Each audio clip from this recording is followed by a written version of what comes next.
तो स्टूडेंट, इस वीडियो में हम क्लास 12 फिजिक्स एनसीईआरटी के फर्स्ट चैप्टर वैद्युत आवेश तथा क्षेत्र, इसे इंग्लिश में कहते हैं इलेक्ट्रिक चार्ज एंड फील्ड, को हम एक ही वीडियो में डिस्कस करेंगे। यानी कि यह चैप्टर आपका पूरा का पूरा एनसीईआरटी एक ही वीडियो में पढ़ा दिया जाएगा। और अगर आप भी इस चैप्टर को तैयार करना चाहते हैं तो इस वीडियो को लास्ट तक देखते रहें। तो स्टूडेंट, हम इस वीडियो को स्टार्ट करने से पहले एक रिक्वेस्ट आपसे करना चाहेंगे कि अगर आप चैनल पर नए हैं तो चैनल को सब्सक्राइब कर दें और इस वीडियो को लाइक कर दीजिएगा, क्योंकि बहुत मेहनत पड़ी है इस वीडियो को बनाने में। तो इस वीडियो का टारगेट है 1000 यानी कि 1000 लाइक्स का। तो लाइक्स आप लोग करेंगे तब मुझे मोटिवेशन मिलेगा। मैं हर चैप्टर को एक ही वीडियो में बनाऊंगा, ठीक है, अगर आप लाइक करेंगे अच्छे से, रेस्पॉन्स अच्छा आएगा तो चलिए स्टूडेंट, वीडियो को स्टार्ट करते हैं। तो देखिए, सबसे पहला टॉपिक आपका है वैद्युत आवेश। जैसे कि आपके चैप्टर का नाम है वैद्युत आवेश तथा क्षेत्र, तो इसका फर्स्ट टॉपिक है वैद्युत आवेश, जिसे हम इंग्लिश में कहते हैं इलेक्ट्रिक चार्ज। ये होता क्या है? जो डेफिनेशन मैंने यहाँ पर लिखा है आप इसी को मत लिखिएगा, क्योंकि इसके कई डेफिनेशन है।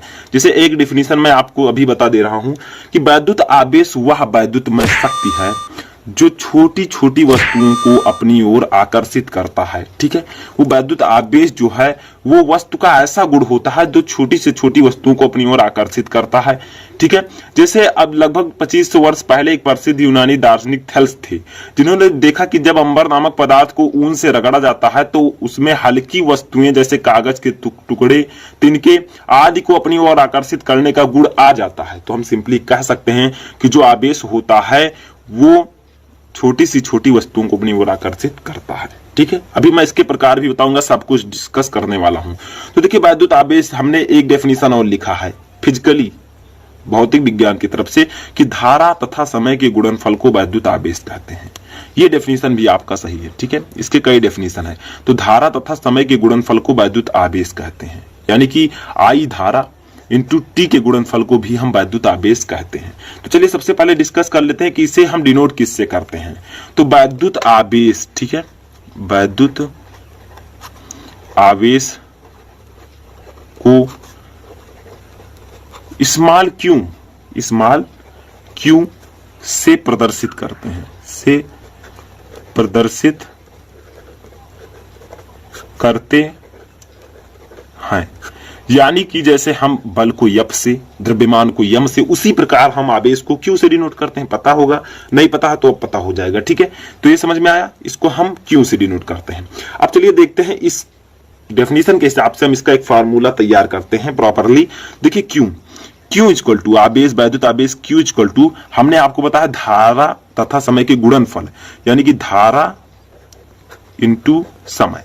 ठीक है, अब आपको पता होगा, मैंने भी बताया है कि धारा को हम लिखते हैं आई से। ठीक है, आई इंटू टी, यानी कि धारा और समय।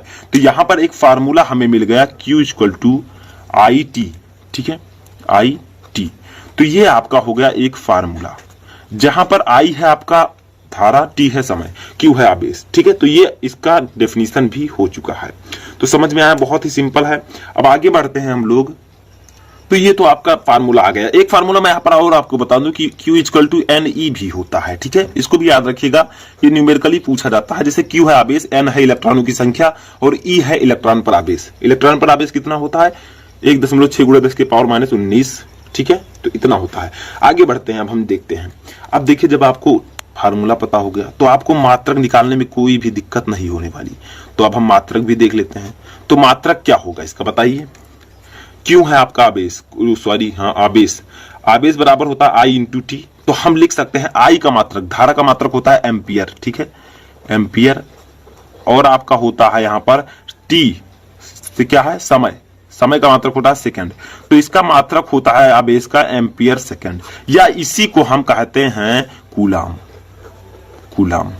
तो क्यू का मात्रक आप लोगों ने कूलाम ज्यादातर सुना होगा, लेकिन एम्पियर सेकंड भी इसका मात्रक होता है, याद रखिएगा। ठीक है, तो ये आपका इसी को कूलाम कहते हैं। तो कूलाम होता है आवेश का मात्रक। समझ में आया? अब चलिए हम यहाँ पर बीमा भी निकाल लेते हैं। बीमा ही बचा है तो बीमा भी निकाल लेंगे। बीमा क्या होगा पहले समझिए। बीमा जो है आपका ये हो जाएगा Q इक्वल टू, यानी कि इसकी बीमा कैसे, I और T है तो आई की बीमा क्या होती है आपको पता होना चाहिए। आई की बीमा जो होती है वो एम्पियर है, तो ये होती है, ठीक है। और टी समय की बीमा होती है कैपिटल टी। तो देखिए आवेश की बीमा हो गई ए टी, ठीक है, ये बीमा हो गई इसकी। अब बात कर लेते हैं हम लोग एक और टॉपिक यहाँ पर कि ये कितने प्रकार के होते हैं। तो आवेश जो होते हैं वो सिंपली 2 प्रकार के होते हैं। यहाँ पर समझिए इस चैप्टर को मैं अलग अलग भी टॉपिक वाइज पढ़ा चुका हूँ, उसको भी आप जाकर देख सकते हैं, लिंक आपको डिस्क्रिप्शन में मिल जाएगा पूरे चैप्टर के प्लेलिस्ट का, ठीक है। तो मैं यहाँ पर एक में ही बता रहा हूँ। तो देखिए आवेश 2 प्रकार के होते हैं, फर्स्ट आपका है और सेकेंड आपका है।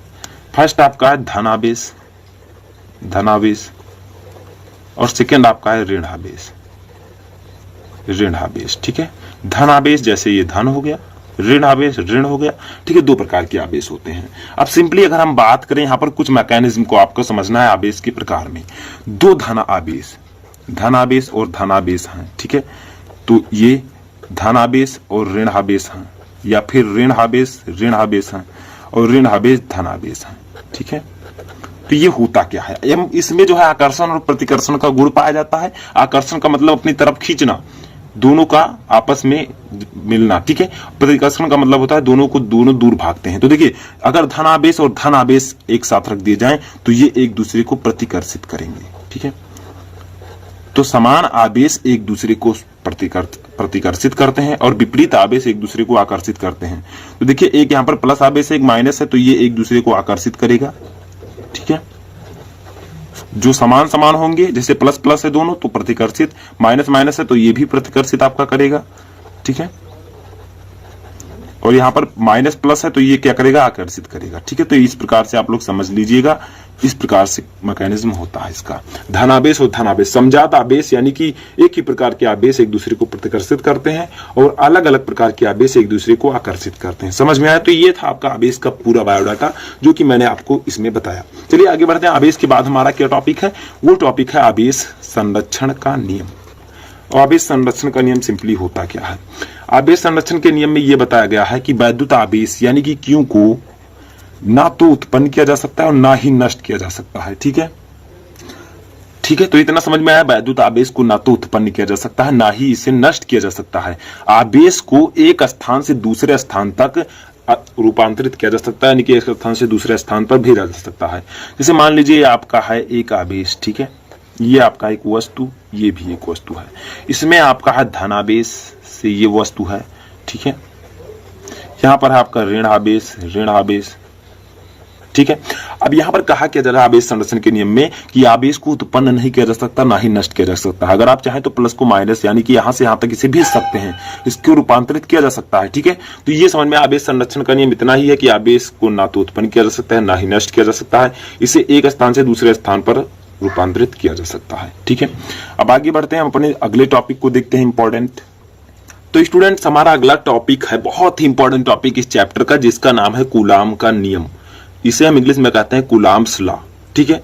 तो ये नियम क्या है, यहां पर हम लिख देते हैं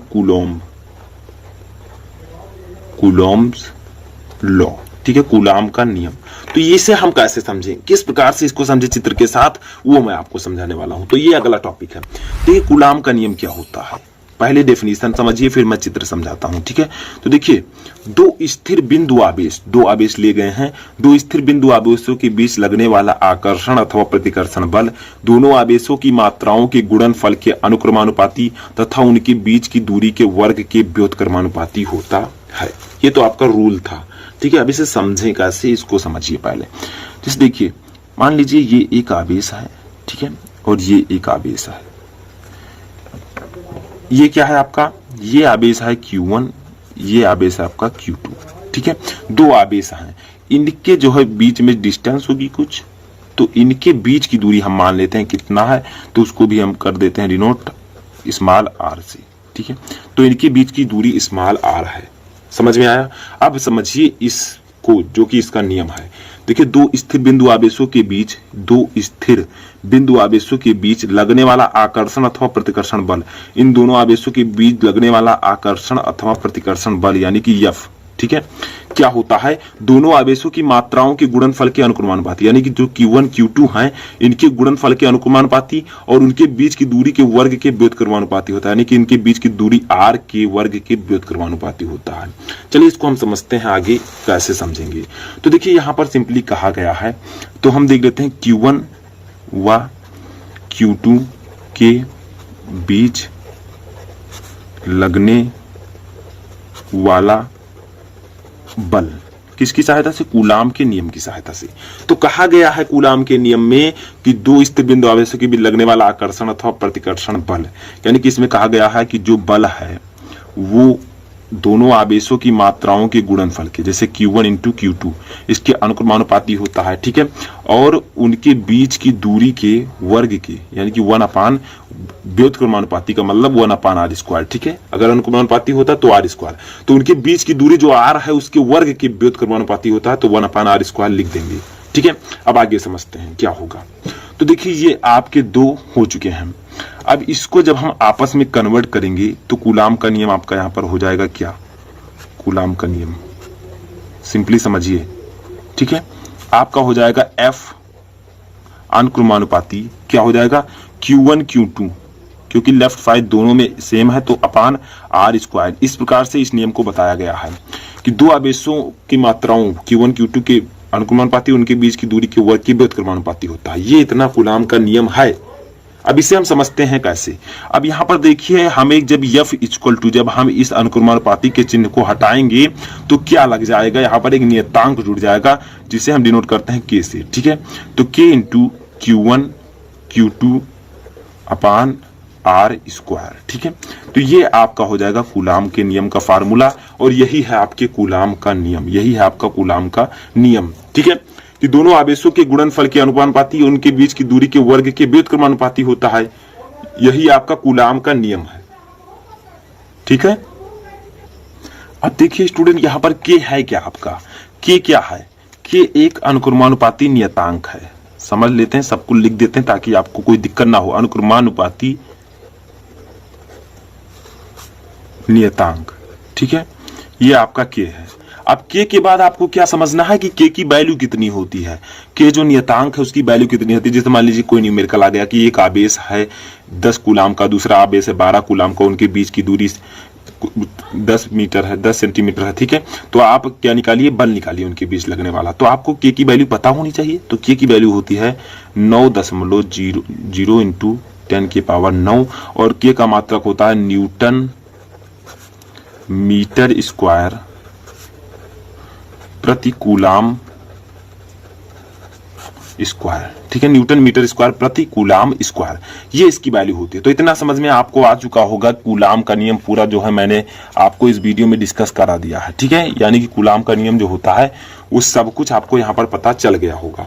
अब देखिए यहाँ पर होता क्या है, हम क्या कर सकते हैं, K के स्थान पर K = आपका 1/4πε0, ठीक है। इसको हम रख सकते हैं, नियतांक K को हम 1/4πε0 का यहाँ पर रख सकते हैं। तो अब समझते हैं क्या हो जाएगा फार्मूला। तो अब यहाँ पर जब हम फार्मूला देखेंगे तो F = K के स्थान पर हम लिख देंगे 1/4πε0 इंटू, ठीक है, क्या हो जाएगा आपका Q1 इंटू Q2 अपान r²। ये हो जाएगा आपका फार्मूला। ये भी कूलाम के नियम का फार्मूला है, बस K के स्थान पर हमने 1/4πε0 रख दिया है। अब बात करें कि भैया 1/4πε0 की वैल्यू कितनी होती है, तो इसकी जो वैल्यू है और K की वैल्यू सेम है, क्योंकि उसी के स्थान पर हमने इसे रखा है। तो ये आपका वैल्यू यही होगा 1/4πε0 का, ठीक है। तो ये आपका यहाँ पर क्लियर हो जाएगा। अब देखिए ε0 क्या आप पूछेंगे, तो ε0 आपका है निर्वात की वैद्युतशीलता, ठीक है। ε0 जो यहाँ पर है आपका निर्वात की वैद्युतशीलता है। तो ये टॉपिक आपका क्लियर हो गया। कूलाम का नियम, दो स्थिर बिंदु आवेशों के बीच लगने वाला आकर्षण अथवा प्रतिकर्षण बल उन दोनों आवेशों की मात्राओं के गुणनफल के अनुक्रमानुपाती और उनके बीच की दूरी के वर्ग के व्युत्क्रमानुपाती होता है। ये था आपका ये टॉपिक। तो चलिए आगे बढ़ते हैं। इसको मैंने अलग से भी पढ़ा है, आप जाकर चाहे तो देख सकते हैं, इससे आपके क्लियर हो चुके होंगे। चलिए आगे बढ़ते हैं। तो स्टूडेंट यहाँ पर एक बात मैं और क्लियर कर देना चाहता हूँ कि जो इसका डेरिवेशन है, ठीक है, जो इसका डेरिवेशन है वो मैं इस वीडियो में नहीं बताऊंगा, सिर्फ इंपॉर्टेंट टॉपिक आपका रहेगा। डेरिवेशन जो है आप लिंक मैं डिस्क्रिप्शन में दे दूंगा, सभी चैप्टर के डेरिवेशन मैंने पढ़ाए हैं, उसमें आप जाकर देख सकते हैं, ठीक है, कोई दिक्कत नहीं होगी। तो चलिए यहाँ पर समझते हैं इसको। वैद्युत क्षेत्र की तीव्रता अगला हमारा टॉपिक है, इंटेंसिटी ऑफ इलेक्ट्रिक फील्ड। इसका डेफिनेशन क्या होता है, चित्र के साथ कैसे समझें, सब कुछ हम इस वीडियो में डिस्कस करने वाले हैं, ठीक है। तो चलिए समझते हैं क्या है वैद्युत क्षेत्र की तीव्रता। बहुत ही इजी है, इसको समझ लीजिए थोड़ा सा। क्या है, वैद्युत क्षेत्र में किसी बिंदु पर रखे परीक्षण आवेश पर लगने वाले बल तथा परीक्षण आवेश के मान की निष्पत्ति यानी कि उसके अनुपात को उस बिंदु पर वैद्युत क्षेत्र की तीव्रता कहते हैं। यानी कि कोई आवेश है, उस पर जितना बल लग रहा है उसी दोनों के अनुपात को हम वैद्युत क्षेत्र की तीव्रता कहते हैं। तो यानी कि इस रूल से हम देखते हैं क्या है, तो इसे हम लोग किसे डिनोट करते हैं, इसको हम, ठीक है, इसको डिनोट करते हैं हम ई से, ई वेक्टर, ठीक है, ई वेक्टर से डिनोट करते हैं या ई से डिनोट कर प्रदर्शित करते हैं, प्रदर्शित करते हैं, ठीक है। अब डेफिनेशन के हिसाब से इसका फार्मूला लिख देते हैं। डेफिनेशन आपका क्या है, E equal to E vector equal to आपका क्या है, वैद्युत क्षेत्र में स्थित किसी बिंदु पर रखे परीक्षण आवेश पर लगने वाले बल तथा परीक्षण आवेश के मान की निष्पत्ति को उस बिंदु पर वैद्युत क्षेत्र की तीव्रता कहते हैं। यानी कि बल जो आवेश पर लग रहा है और उस आवेश के अनुपात को हम वैद्युत क्षेत्र की तीव्रता कहते हैं। तो इस पर मान लीजिए बल आपका लग रहा है F vector upon Q not, ये आपका है बंधन परीक्षण आवेश। तो यही आपका फार्मूला हो जाएगा वैद्युत क्षेत्र की तीव्रता का। इसको मैंने अलग से भी पढ़ाया है, तो एक बार डेफिनेशन से समझिए कि क्या कहा गया है कि वैद्युत क्षेत्र में स्थित किसी बिंदु पर यानी कि परीक्षण आवेश Q नॉट पर लगने वाला बल, ठीक है, लगने वाला बल F और उस आवेश के निष्पत्ति को हम क्या कहते हैं, वैद्युत क्षेत्र की तीव्रता, उस आवेश के अनुपात को, जैसे Q नॉट, ठीक है, समझ में आया। E equal to F upon Q naught, जहां F है बल, Q नॉट है आवेश, अल्पधन परीक्षण आवेश, और E है आपकी वैद्युत क्षेत्र की तीव्रता।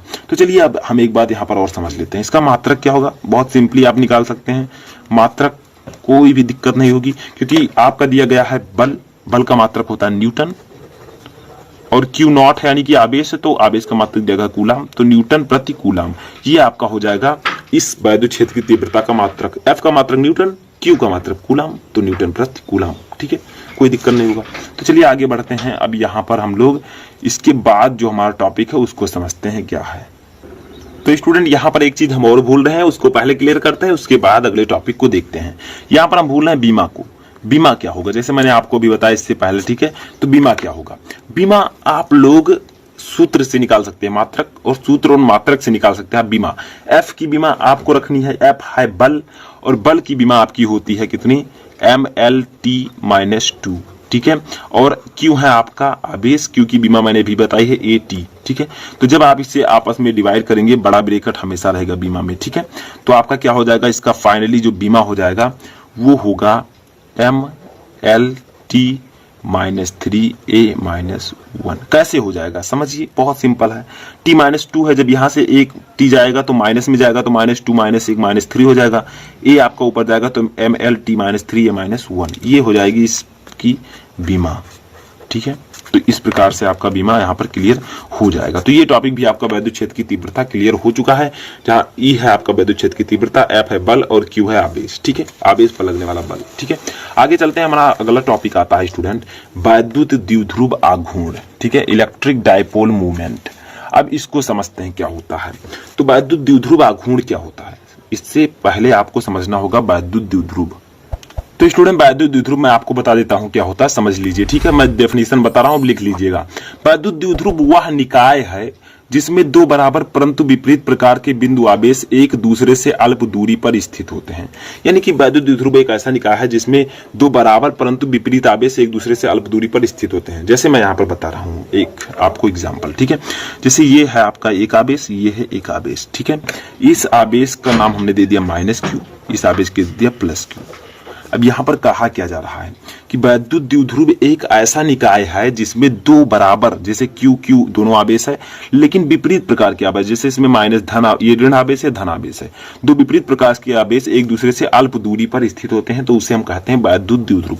देखिए इनके बीच की कुछ दूरी है, तो ये अल्प दूरी पर दोनों स्थित है, ठीक है। और इसी से रिलेटेड है वैद्युत द्विध्रुव आघूर्ण, इसको समझ लेते हैं। तो समझ में आप वैद्युत द्विध्रुव कि वैद्युत द्विध्रुव में दो समान आवेश, ठीक है।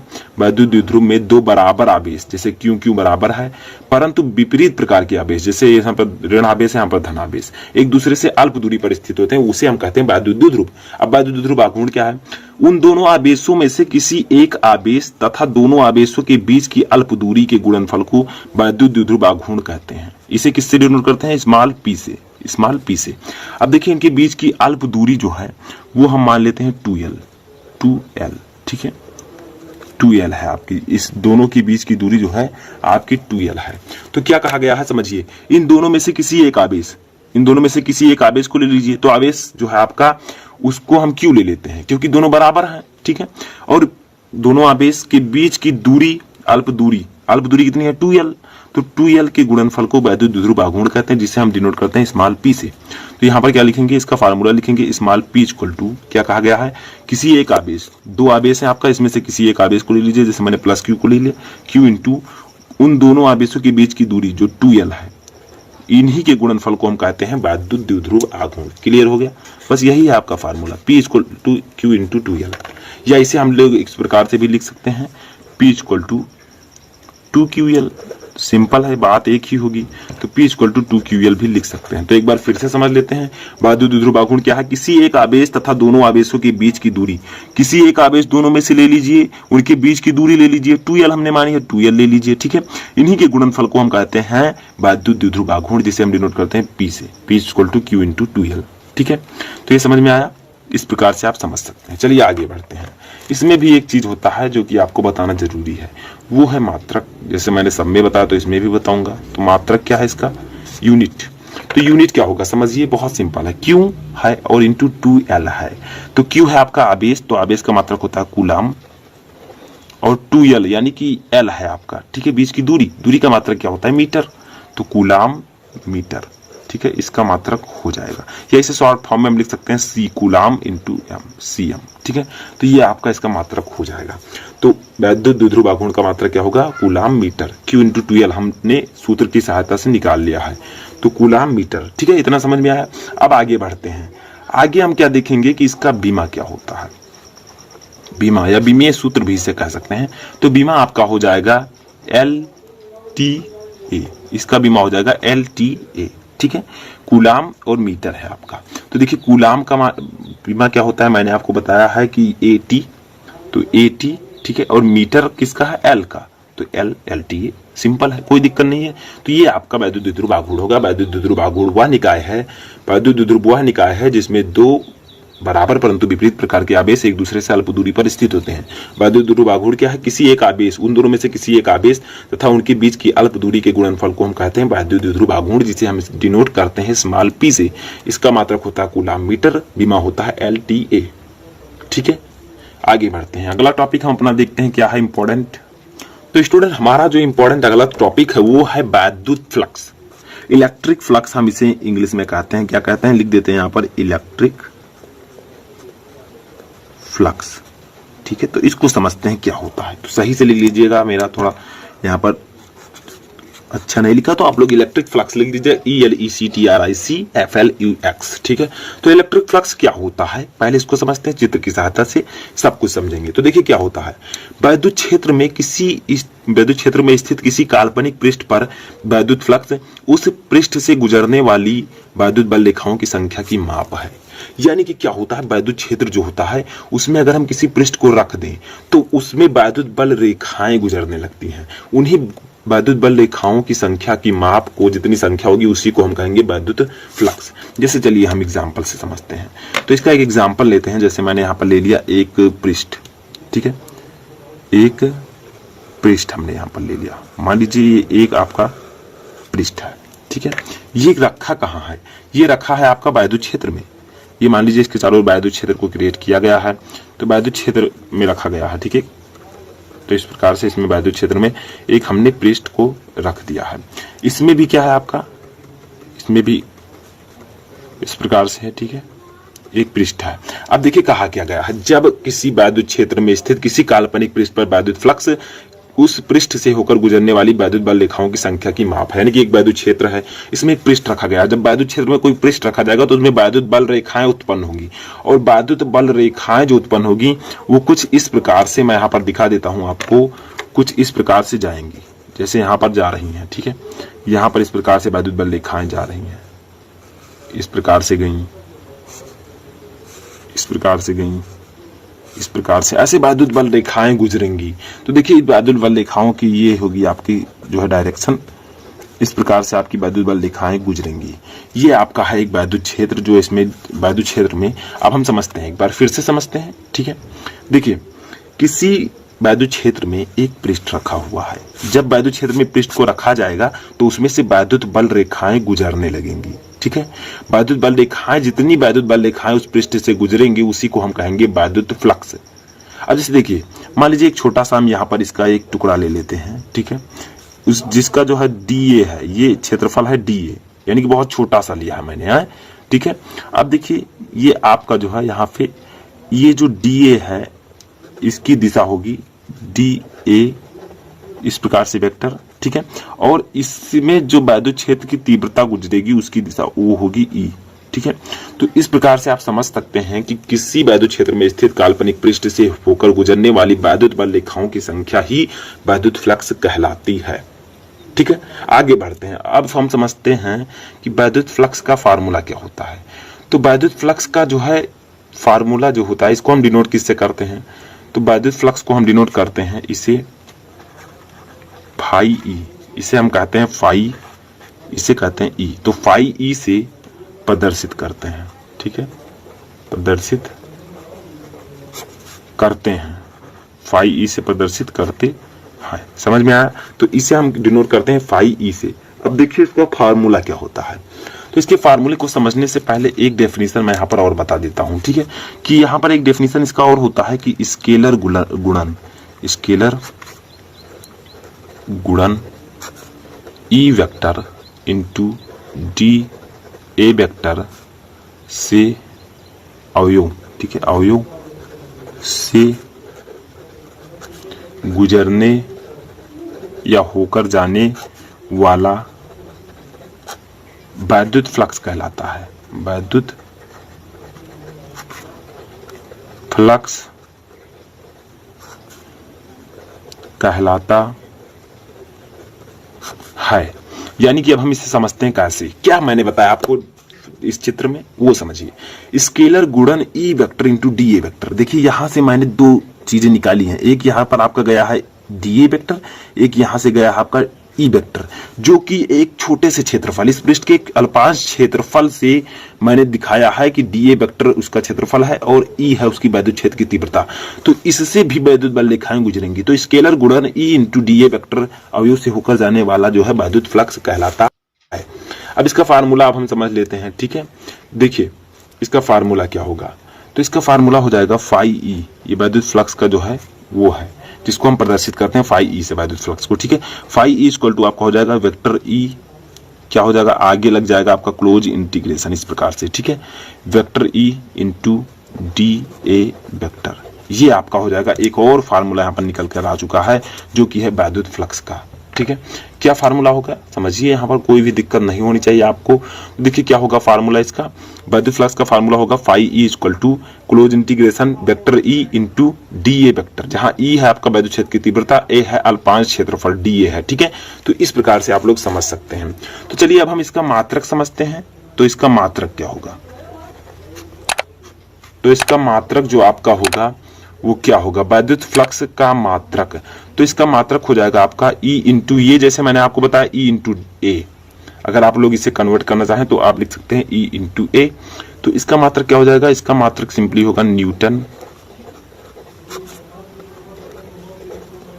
Metre square coulomb inverse. ठीक है, newton metre square coulomb inverse इसका मात्रक हो जाएगा। कैसे होगा, इसको phi equal to E into D A लिख सकते हैं, ई इंटू ए। ई का मात्रक होगा आपका, मैंने अभी बताया E equal to F upon Q newton प्रति कूलाम, ए का मात्रक होगा मीटर स्क्वायर। तो जब आप इसको करेंगे तो newton metre square coulomb inverse, ठीक है, हो जाएगा। आगे बढ़ते हैं, इसके मात्रक के बाद इसकी बीमा भी देख लेते हैं। तो इसकी बीमीय सूत्र क्या होगा, बीमा, तो इसकी बीमा जो होगी वो हो जाएगी आपकी ML3T-3A-1। तो ये आपका हो जाएगा इसकी बीमा, बायदुत फ्लक्स की बीमा होगी ML3T-3A-1। ठीक है, इसका भी ये सूत्र हो जाएगा।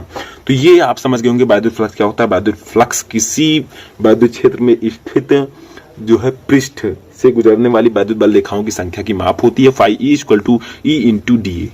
ठीक है, उसी में से हमने एक अल्पांश क्षेत्रफल लिया DA, जिससे होकर गुजरने वाली बायदुत क्षेत्र की तीव्रता E है। ठीक है, तो E × DA। मात्रक न्यूटन मीटर स्क्वायर प्रति कूलाम इनवर्स। बीमा ML3T-3A-1। इसके बाद में हमारा लास्ट टॉपिक आता है, जो मैं लास्ट पढ़ाऊंगा वो क्या है, चलिए उसको भी देख लेते हैं। ये आपके समझ में आ चुका होगा। तो देखिए स्टूडेंट, ये है हमारा लास्ट टॉपिक, जो कि बहुत ही इंपॉर्टेंट टॉपिक है। इसके मैं कह नहीं सकता कितना इंपॉर्टेंट है, जरूर आप लोग पढ़िएगा। गॉसेस लॉ, ठीक, गॉस का नियम, ये क्या होता है। तो देखिए, जैसे मैंने आपको बताया, बायदुत फ्लक्स किसी बंद पृष्ठ में अगर बायदुत बल रेखाएं गुजरेंगी तो उसे बायदुत फ्लक्स कहेंगे। यहाँ पर क्या कहा जा रहा है, किसी बंद पृष्ठ से गुजरने वाला बायदुत फ्लक्स फाई E उस पृष्ठ द्वारा परिबद्ध कुल आवेश Q का ε0 गुना होता है। इसी को हम कहते हैं गॉस का नियम। ठीक है, क्या होता है समझिए, जो इसमें बताया गया वही आप समझिए। तो बायदुत फ्लक्स फाई E, तो बायदुत फ्लक्स कितना है आपका फाई E।